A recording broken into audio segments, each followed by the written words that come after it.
ক্রিকেটের সব খবরাখবর সবার আগে পেতে এখনই সাবস্ক্রাইব করুন এবং বেল বাটনে প্রেস করুন।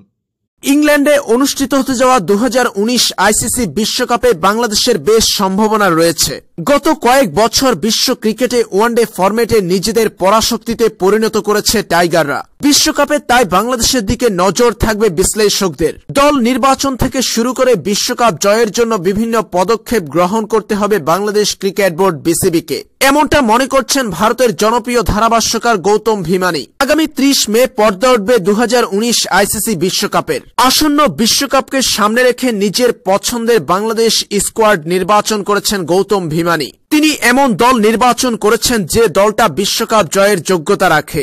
আসন্ন ইংল্যান্ড বিশ্বকাপকে সামনে রেখে জনপ্রিয় ক্রিকেট ওয়েবসাইট ক্রিকবাজে চলছে #মাইওয়ার্ল্ডকাপ। মাই ওয়ার্ল্ড কাপ স্কোয়াড হ্যাশট্যাগে নিজের পছন্দের স্কোয়াড নির্বাচন করছে বিভিন্ন ক্রিকেট বিশ্লেষকরা, আর সেখানে নিজের পছন্দের বাংলাদেশ স্কোয়াড নির্বাচন করেছেন গৌতম ভিমানি। পঞ্চপাণ্ডের সঙ্গে তাসকিন সাব্বিরদের দলে রেখেছেন তিনি। এছাড়াও অলরাউন্ডার আরিফুল ও আবু হায়দার রনিকে বিকল্প হিসেবে দেখছেন ভিমানি। ভিমানির স্কোয়াডে যারা আছেন তারা হলেন মাশরাফি বিন মুর্তজা, তামিম ইকবাল, ইমরুল কায়েস, সৌম্য সরকার, মুশফিকুর রহিম, সাকিব আল হাসান, মাহমুদুল্লাহ রিয়াদ, লিটন দাস, মোহাম্মদ মেটন, সাব্বির রহমান, মেহেদী হাসান মিরাজ, সাইফুদ্দিন, রুবেল হোসাইন, তাসকিন আহমেদ, মোস্তাফিজুর রহমান। এই দলটা বিশ্বকাপ জয়ের যোগ্যতা রাখে, এমনটা মনে করছেন গৌতম ভিমানি।